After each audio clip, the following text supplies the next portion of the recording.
Okay, so today it's my pleasure to introduce to you Bethany Lusch, who is from the Argonne National Laboratory, to give this month's Chalmers AI for Science seminar. So the Chalmers AI for Science seminar is run by me and the AI and Machine Learning in the Natural Sciences group at Chalmers University of Technology in Sweden. And we invite junior researchers once per month, sort of in between the early career researchers to give a presentation about their research, typically at the interface between machine learning, AI, and a natural science discipline. And Bethany Lusch is an ideal candidate for this. She's an assistant computer scientist in the data science group at Argonne National Lab, and her research expertise includes developing methods and tools to integrate AI with science, especially for dynamical systems and PDE-based simulations. And she's been very active in this area, in particular during her PhD with at the Washington University, right? With now his name escapes my memory, but it's Nathan Kutz. Nathan Kutz, that's right. Okay, so yeah, so thank you very much for taking the time, and please take it away. Thank you. I should say University of Washington, because there's actually another Washington University.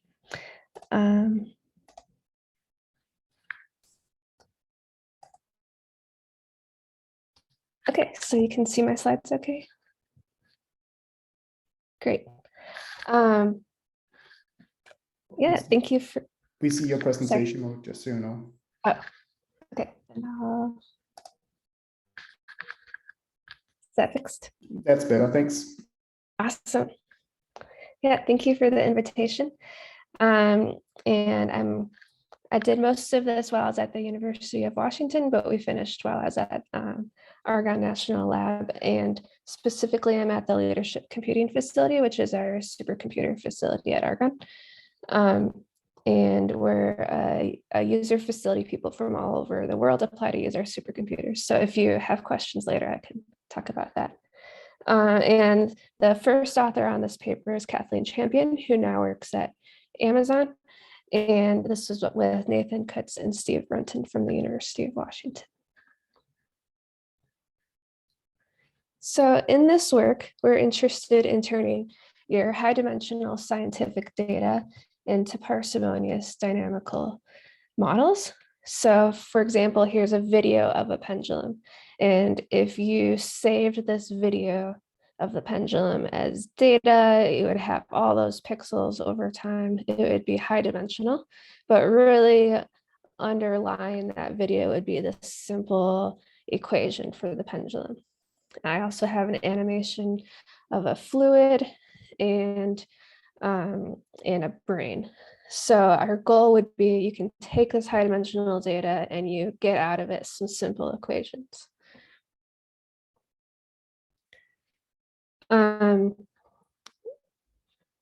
We want the equations that we find to be low dimensional.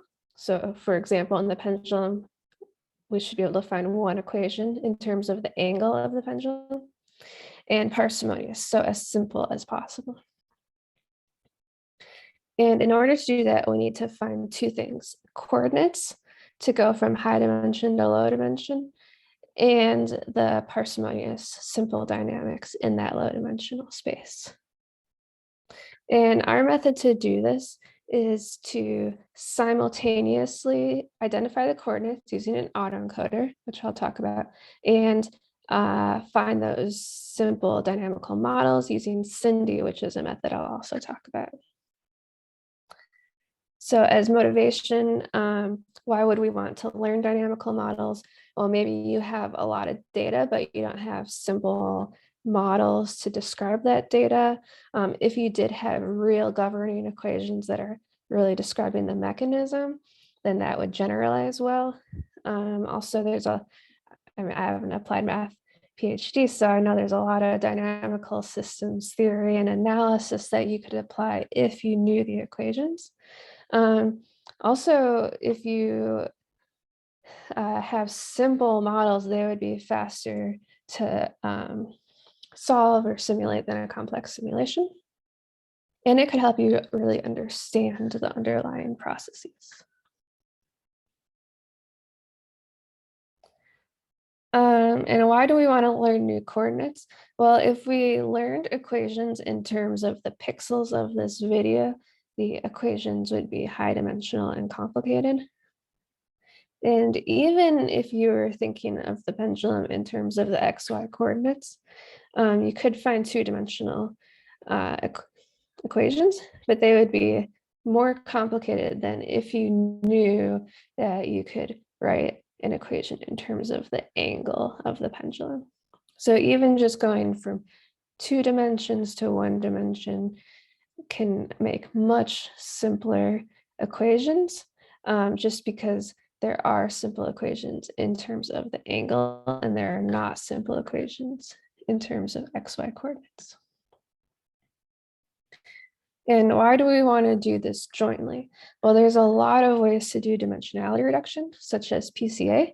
But if you just do a sum dimensionality reduction approach, there might not be simple equations in those coordinates.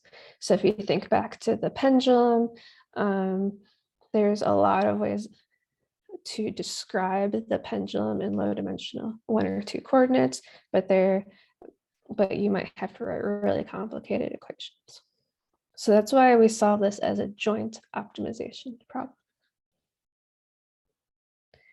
Okay, so first some background on the method SINDy, which is short for sparse identification of nonlinear dynamics.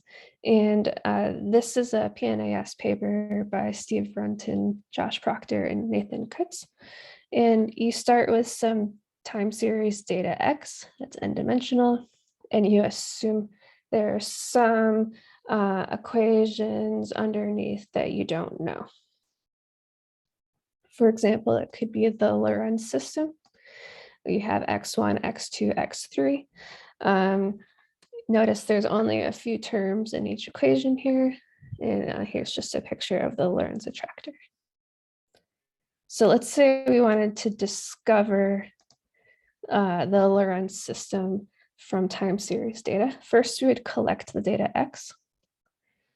Then we would collect or estimate the derivatives X dot. And here we have them stacked in columns, X1, X2, X3 as the 3 columns of this matrix. And then we construct a library of candidate functions, theta of X. So maybe you guess that the equations for this data should have polynomial terms. And you know your time series data X1, X2, X3. So you can start putting it in as columns augmented with polynomials of those. So for example, you might go up to in this picture, we're going up to degree 3 monomials, but maybe you would go to degree 5 or something like that. Or if you had reason, maybe you would add sines and cosines. And then you want to solve for the coefficients. So now we have this little linear equation. We're saying that the derivatives should be some linear combination of those monomial terms. And we want them to be sparse. We want to use as few terms as possible. So here we have colored in like 2 circles for orange because there are 2 terms for x1 dot and 3 for x2 and so forth. So this is a linear regression problem, but it's a sparse regression problem because we want to solve this matrix C to have mostly zeros. Otherwise, we'll have overly complicated equations. And at the end, you've identified your system.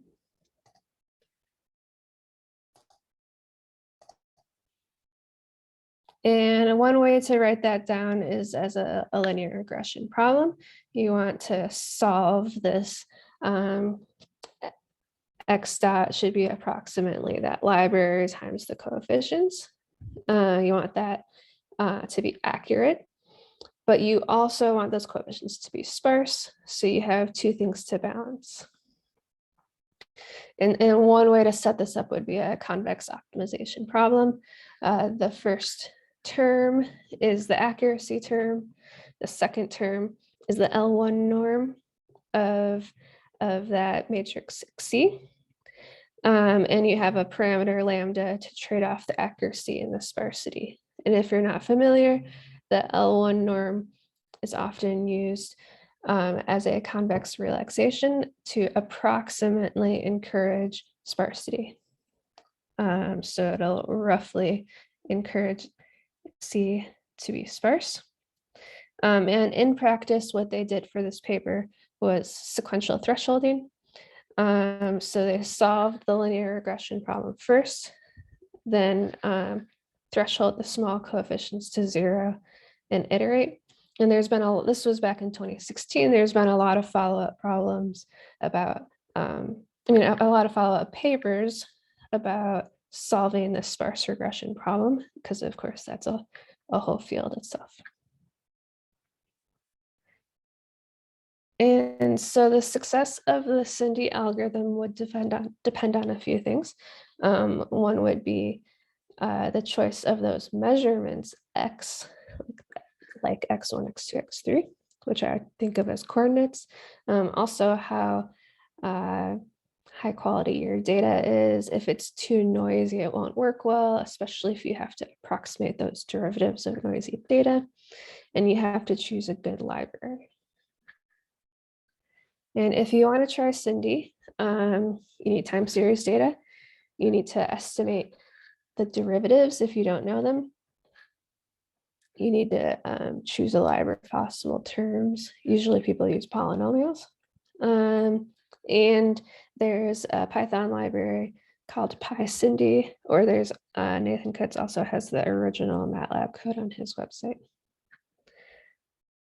So to summarize that initial paper, you have time series data. Your goal is to learn simple governing equations. You assume that there aren't very many terms, and it's a sparse regression problem. And there's been a lot of follow-up papers. For example, formalizing how you select the models. You notice there's that lambda parameter that does the trade-off between accuracy and sparsity. So there's a follow-up paper formalizing how to sweep lambda and select the best model with an AIC criterion. There's also a PDE version called PDE find.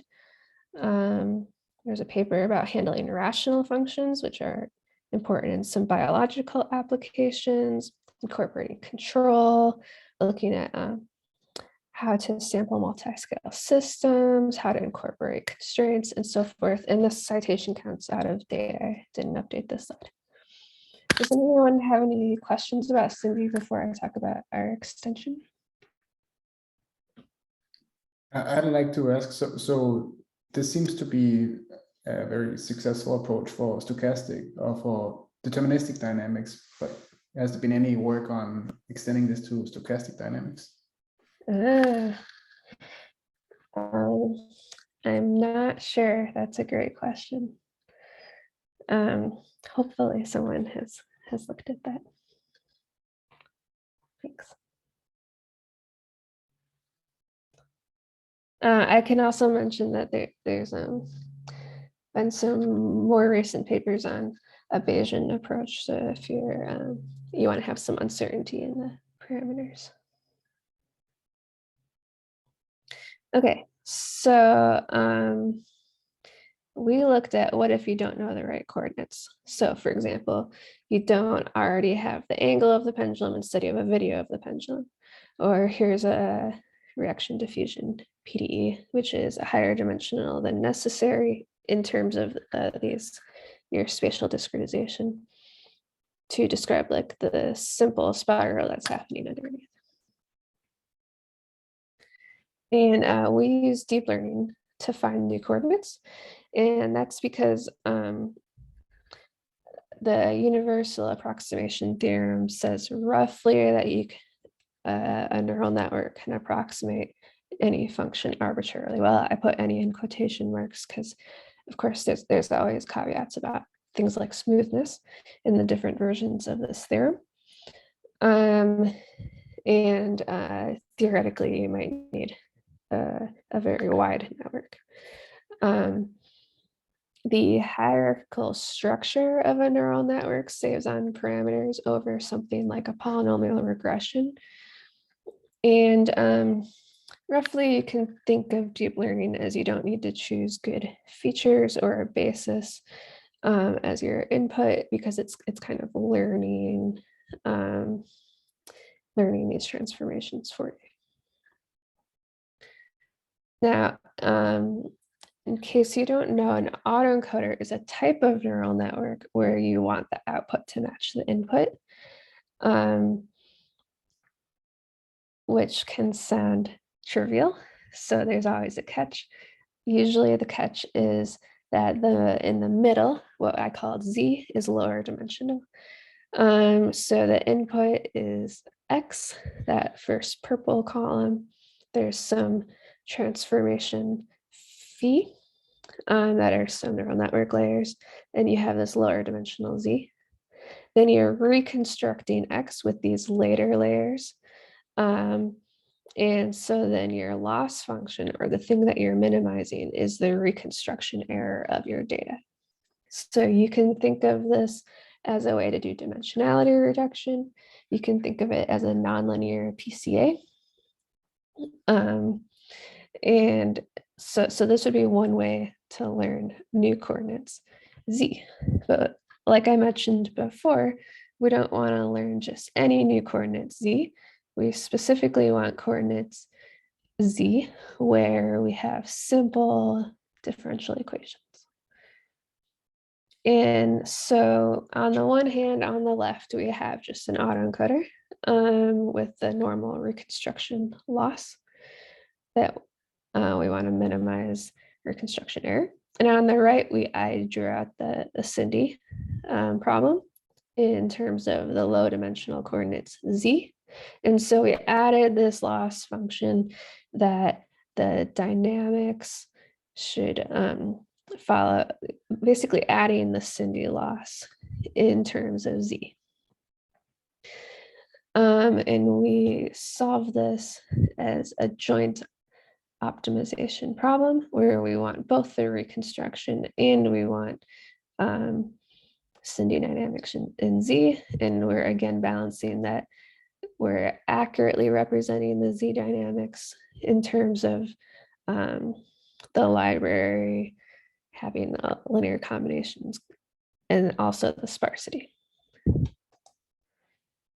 And you can write down the derivative of Z in terms of, just using the chain rule to get back up to X, because of course X is what we know. And so that's how we're able to write it down as an optimization problem. Sorry, backwards. And that was our initial idea that we wrote down. And we found an issue was that the neural network was kind of cheating. It would just find new coordinates Z that were really tiny, really small numbers, so that this loss term would be small. If everything in Z is small, this whole term is small. And so it wasn't really doing what we wanted. And so we had to add another term to our loss. And this looks really complicated, but it's basically saying that when we go back up to X, the dynamics still fit. So that's just some chain rule. And one nice thing about neural networks is we know how to write down all these derivatives in terms of these layers. So if we had used something different to learn our new coordinates, then we might have had trouble writing down all these derivatives. And so now our new loss function has this extra term. We have the reconstruction. We have that SINDy is correct when we go back to X. We have that SINDy is correct in Z, and we have the sparsity.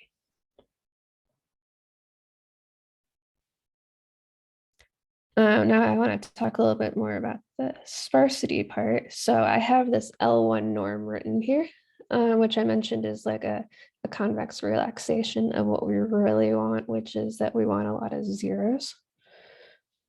And I found that with just including the L1 penalty in the neural network training, we would get a lot of small coefficients, but they weren't actually zero.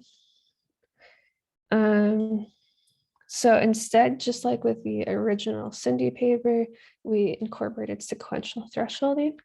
And that means that periodically we would stop and threshold all the small coefficients to zero. And we used a mask so that they can never come back again later. So you threshold to zero, continue the optimization, threshold to zero, continue. And one thing that I really like about neural networks is that these sorts of things are just possible to code up in a software like TensorFlow.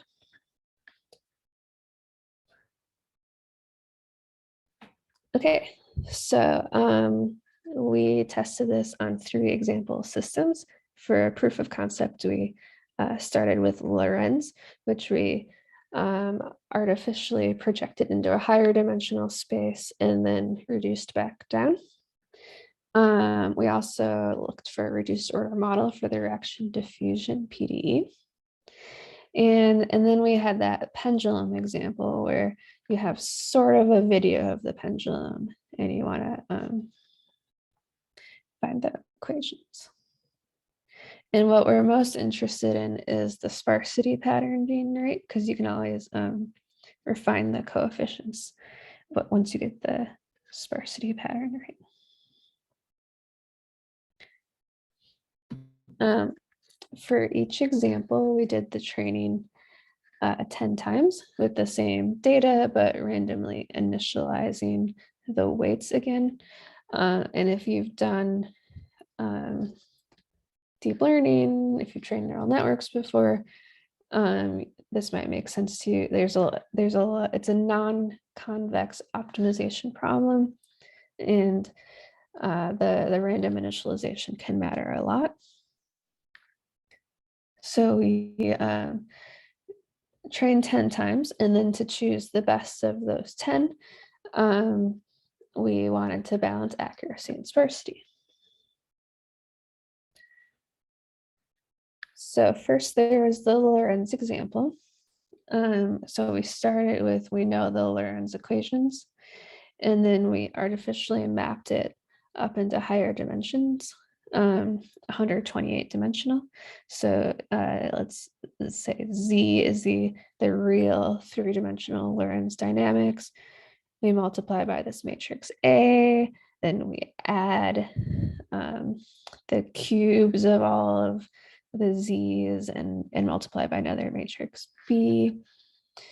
It's hard to plot the 128 dimensional dynamics. So here we just lined up the 128 dimensions on this axis, like spatially, and then you can see what the dynamics look like. So this is the data that we gave the neural network. And just as a reminder, I have on here what the real Lorenz equations are and what the coefficient matrix should look like. And this is the model it discovered, which looks a little wrong, but we're able to find that this is equivalent. There's this affine transformation to warp it back into Lorenz. So there's sort of some non-uniqueness involved here. And then now we're back to the right sparsity pattern.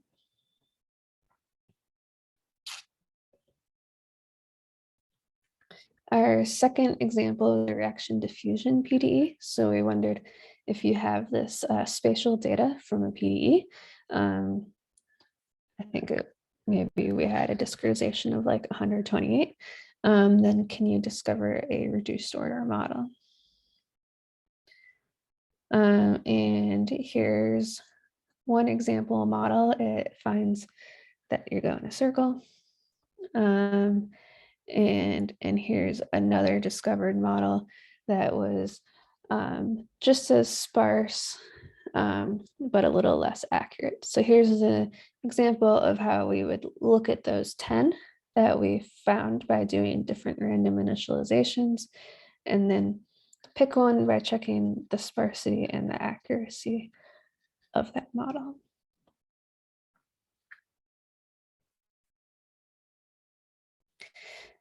And then our final example was the pendulum. We didn't literally use a video of a pendulum. Instead, we did this sort of animation of a pendulum to get the idea across that you have this high dimensional pixel space. And we wanted to be able to find the pendulum, the pendulum equation from this data. And the reason we didn't use the actual videos of the pendulum was because we'd have to collect a bunch of videos. But one of Nathan Kutz's students is working on this right now.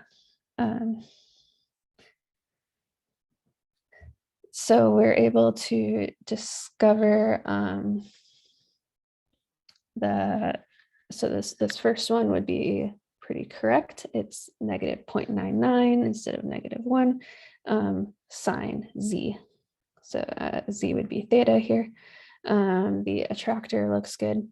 And just to give you an example of an alternative model, one of the other ones was instead of picking sine z, it just picks z, which is just as sparse, but it's not as accurate. The attractor has these like ellipses instead of the right like eyeball shape. So you're definitely able to pick between the models by checking the accuracy of the dynamics. And then one question would be how you choose the size of that latent space. So what the dimensionality of your new coordinates. And sometimes you might have some guess, but of course you don't always have a guess. So you have a complexity versus accuracy trade-off. So you could imagine doing trying different sizes of the latent space and checking how accurate they are. And just like how we have a trade-off between sparsity and accuracy, this similarly you have a trade-off between complexity and accuracy. So you want as simple of equations as possible while still being accurate. If you, we did a little bit of testing where if you just kind of include another dimension you don't need, what does it do? And I think at least in one case, it kind of just zeroed out that extra dimension, but you could imagine that it might just pick extra terms it doesn't need. And once you push the size smaller, you're able to maintain the accuracy with a simpler model. But the whole being sparse coefficients hopefully helps you see that you don't need that extra dimension. And one way that you could, you might say, how do I even get started? What size latent space should I even try? So one thing you could do is train a normal autoencoder that doesn't have the SINDy part involved, because that's faster, and then see how small it's possible. That in this case, you're just finding a low dimensional representation of your data, but not necessarily with good equations. And that could be a starting point. You might need to go higher in order to have good equations, but at least you have an idea of where to start.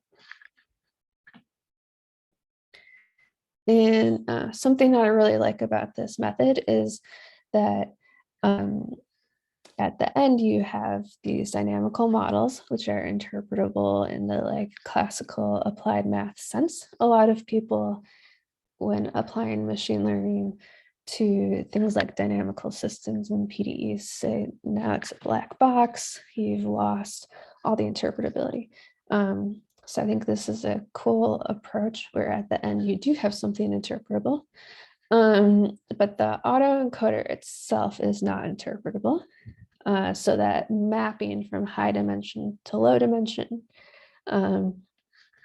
is just as hard to interpret as any other neural network. But hopefully the equations you found can generalize and you can interpret them. Also, let's say that you learn some equations for your initial data, and then you gather more data kind of outside the training data, like you're expanding the phase space or something like that. You could try fixing the dynamics and just retraining the autoencoder. That would be faster. And so you're just adapting how the coordinate, expanding the coordinate transformation while still keeping the equations fixed. And similarly, if you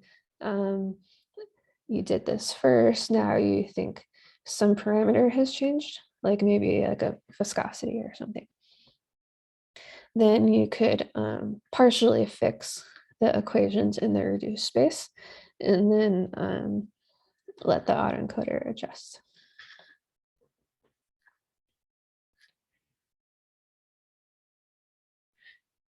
So if you want to try this out, the title of the paper is Data-Driven Discovery of Coordinates and Governing Equations, PNAS 2019.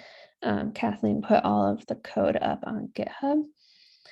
And she used Python and TensorFlow. You can reproduce the paper's results.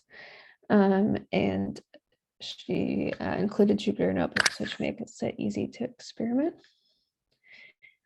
And then I can talk a little bit about scaling this to higher dimensions, because now I'm at a supercomputer facility. So I wanted to see how well this scales. Does anyone have any questions before I talk about that?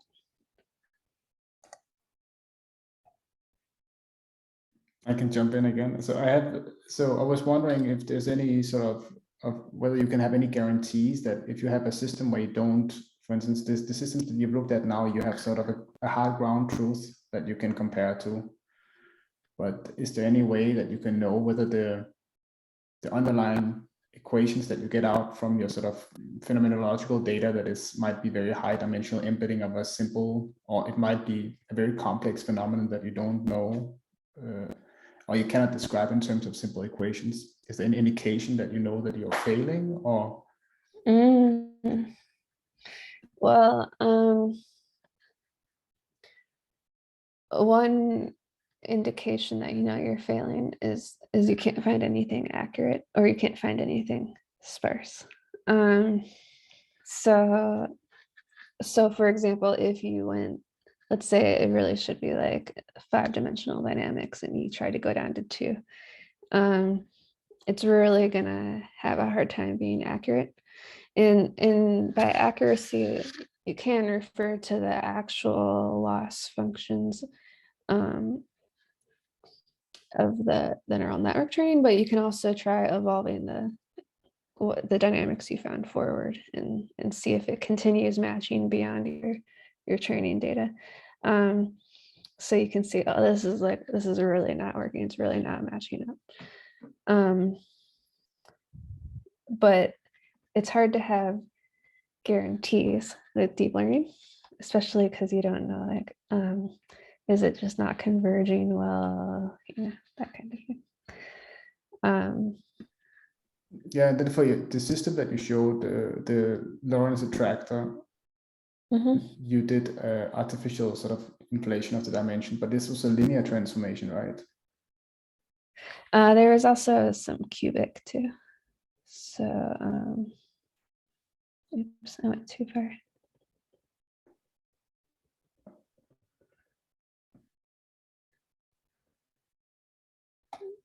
So we have the z cubed times a matrix and then add a Right. Okay. transformation of the. Okay. So it's not just you couldn't just learn the inverse like an affine transformation to transform it back. Yeah. Okay. Yeah, we wanted to have something nonlinear to learn. Thanks. Yeah. And the nice thing about artificially inflating is that I was later able to just mess around with, oh, what if we go to even higher dimensions? Because this was all in arbitrarily mapping anyway. Any other questions? There was a comment in the chat. Yeah, there's one question from Avis. So I'll just ask him to unmute. There was also a comment about that there's been an extension of SINDy to stochastic dynamics. So I'll just. Awesome. Oh, there's also one question from Ross King. So I'll let Avish first and then Ross King afterwards. Okay. There we are. Hi, can you hear me okay? Yeah. Yes. Yeah, I had a question about the affine transformation. So I guess it kind of relates to the question that Simon was just asking about if you have something unsupervised with ground truth that you're not fully aware of.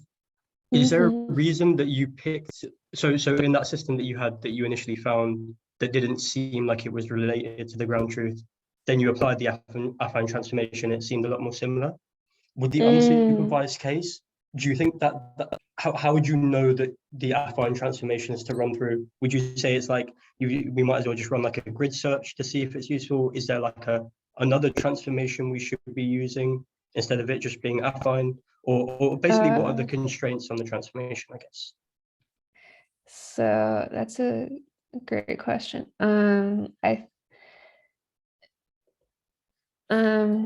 My thought is that this discovered model is also valid. It's just not the way that we write down the Lorentz equation. And so, and it's just as sparse, and it would be just as accurate. So if this was a problem where we didn't know the underlying governing equations, we would have been happy with the discovered model. But because the Lorentz model is famous, we wanted to show that, then we're like, oh, we're gonna, we know it's a little off. Does that make sense? I think so. I think exactly. This discovered model is just as good. Okay, then we have a question from Ross King. I'll ask him to unmute. Okay. So would you say it's fair that this is your work is in this long tradition, of trying to find equations from data? Goes back to Herbert Simon and Bacon and stuff like that. Sure. Yeah. So I'm trying to understand is there anything fundamentally different now apart from the autoencoder part, and bigger computers, which they didn't really have back then in the 80s? Is that what is different? Is there? Okay. Can you tell me about what their approach was in the 80s? Well, it's basically what you're trying to do. Find physical models to fit data. Based on. You're not aware of that work? Herbert Simon was a Turing Award winner, and he got the Nobel Prize for his work in economics. And he wrote a book about it called Bacon. No? Okay, awesome. Yeah, I think there's a lot of ways to discover equations from data, and part of what was so for example, there's a lot of work where you're finding using a genetic algorithm or symbolic regression to find equations, and sometimes SINDy can be faster than some of those methods because of the setting up as a sparse regression problem, and then it's a convex optimization. The downside is you're making some assumptions about the terms. So assuming that like they're all going to be, it's going to be a polynomial or something like that. And whereas genetic algorithms can like keep adding on terms in like more creative ways. So you might find more complicated equations that are, some real equations are more complicated than polynomials, obviously. So I think this is just like one direction. The Herbert Simon work was before they'd even invented the genetic algorithms, actually. Mm-hmm. I'll have to read about that. On the other side, it seems your approach to discovering sort of physical things is very different from a physicist would take. You know, if you read a textbook on physics, they start with Lagrangians and things like this, and they'd say, okay, here's the pendulum. This is how you do it. You know, from first principles. Yeah. How, that real physical understanding and the basics, how would you actually incorporate that in a scientific discovery system, would you say? So one approach would be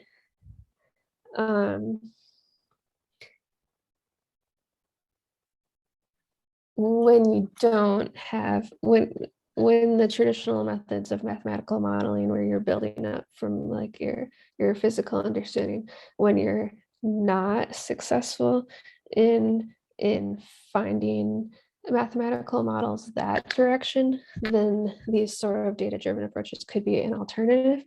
And then so that could be like two different angles. And I know Neil Mangan, who has done follow-up work, that's kind of how she thinks about it, like two complementary directions depending on your situation. And then I think maybe a related question that you're getting at is, what if you kind of partially know what's going on? Like, you have some constraints or something to incorporate. Is that kind of also what you're getting at? Yeah, we have some of the physics. We know that all physical laws are, so you can, all the mechanical laws and things are, it's a bunch of Lagrangians. We know quite a lot about constraints of what physical systems are likely to be. Yeah. We actually know a lot of laws of physics. They should be deep inside your modeling. Somehow. I'm not sure I know how to do that, but that's what a real system ultimately should be able to do. It should really know the laws of physics and only propose changes to these laws under extremis.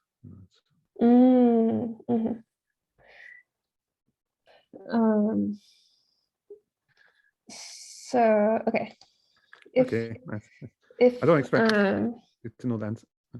Yeah, I think one approach. So like this paper, they added in 2018. They added a little bit of constraint, but I think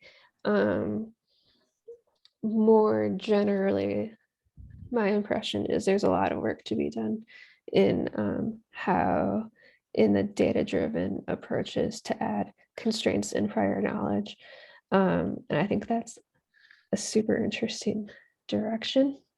I also know there's some very different approaches where they're starting from, like, let's say you assume there is a Hamiltonian, and then you start from that angle and go in that direction. So it's just like a different approach. I know that doesn't exactly answer your question, but I think this sort of approach would be, I think this data-driven approach would be more helpful when you're more lost. Like you just don't really have, you're in some field where you just don't have equations.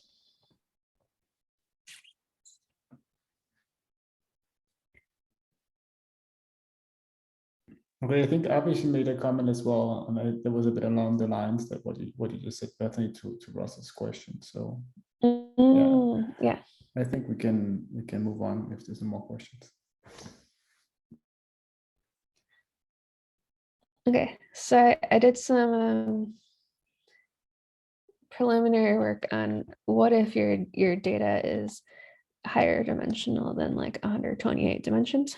Now, if you have a lot of examples, so like you just have a lot of time series data, or either there's a lot of time series or they're really long, then you could distribute those examples to different GPUs, and this would be data parallel deep learning, and you could use software like Horvath. And from my perspective, this is like relatively solved in the sense that you don't have to do anything very special just for this SINDy approach. Just make your deep learning data parallel. If you increase the input dimension, so this is like, for example, with that Lorentz system, when we artificially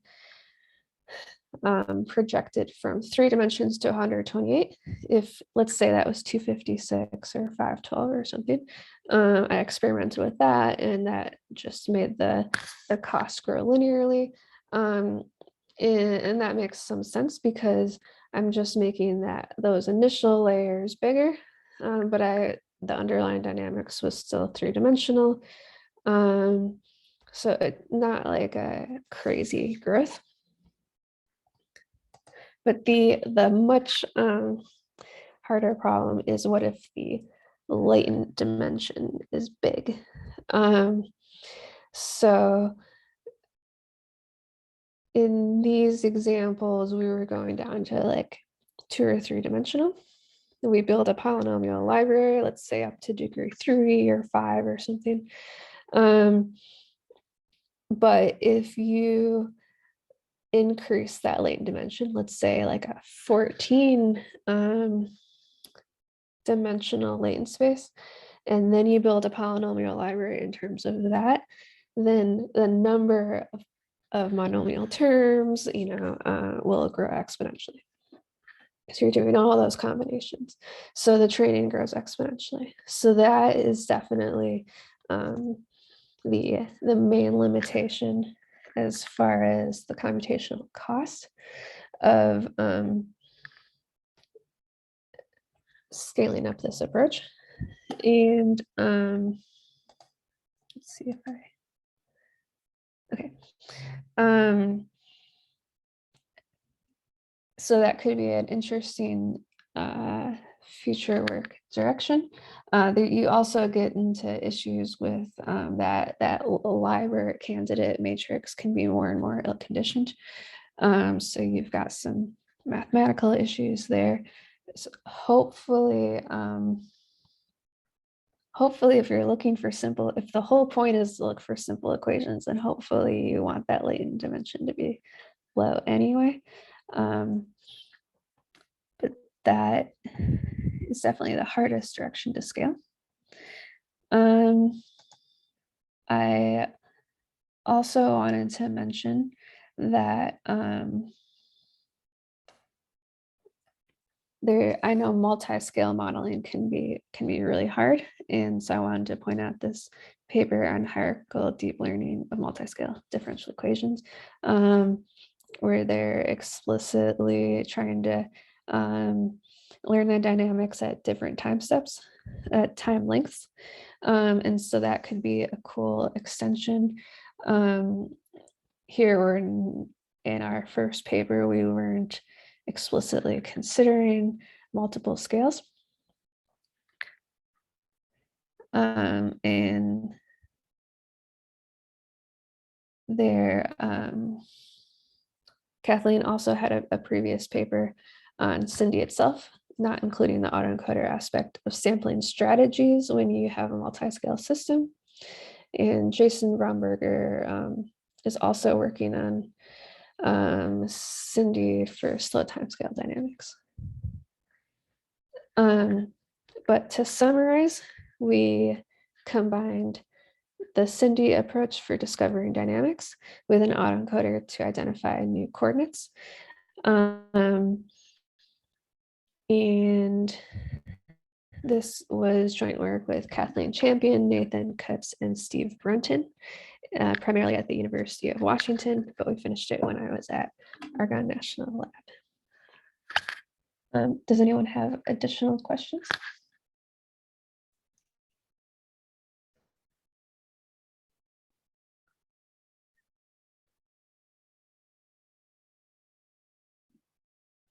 So I'll just take one while we let the audience think about the next question. So in this multi-scale method that you outline in the end, is there any assumptions about separation of timescales going on here? I guess that you have to make some sort of assumptions to separate out the different dynamics. And is there any, do you think that there's a general justification for making such an assumption in dynamical systems? Well,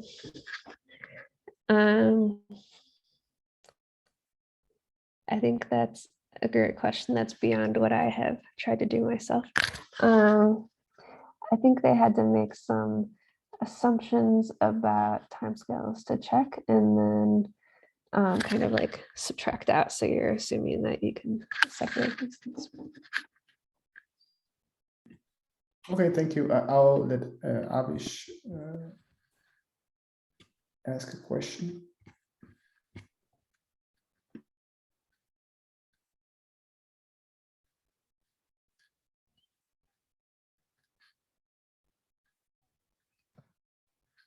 Hi, yeah, can you hear me?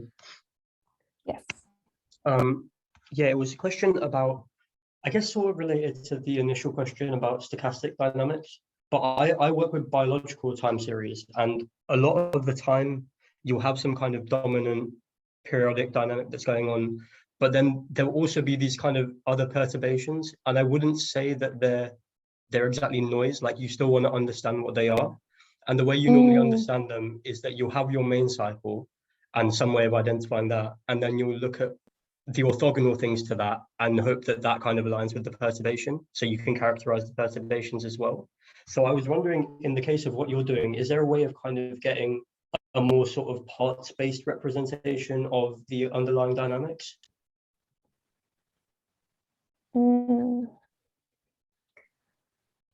Perhaps like if you had the SINDy looking at like two different sets of candidate equations or something like that. To learn that like this is the dominant thing happening, and then this is something. And when you have some things happening besides the dominant part, is it like they're happening not all the time? Yeah, well, sometimes it was like the example that I was looking at was a cell cycle, and essentially you'd have some kind of period, so it will be, you know, a sine or a cosine, but then you'd have an initial perturbation as it kind of gets into that cycle, which would maybe could be represented more by a polynomial at the start, you know, like a simple x equals y or something. So I was just wondering if you'd have like, if you could separate out the SINDy equations to maybe a set of sines and cosines, and then a set of polynomials, and then kind of learn those two different things to see if there are different signals that you could extract from the same data. And would it be like transition between them, or they get added together? I'm not too sure on that front. I guess it depends on the data you're dealing with, because the cell cycles I was dealing with, you can have the initial perturbation and then the cycle, or they can happen together. But I guess in the more expressive case, you'd assume that they could happen together. So maybe maybe adding together, yeah. Yeah. So maybe if they're added, then you might be able to do it by making sure you add into the library these extra terms. But I think it would be great to look in. I'll put the name in the chat. Neil Mangan's work at Northwestern. She's been continuing to work on SINDy and in the biological context. So I think she could have be thinking about similar questions. Great, thank you so much. And thank you for the presentation as well. Super interesting. You're welcome. Thank you.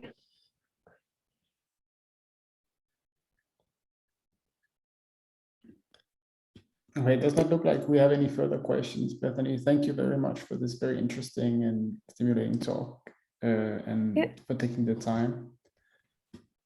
I Thank wish you you very much.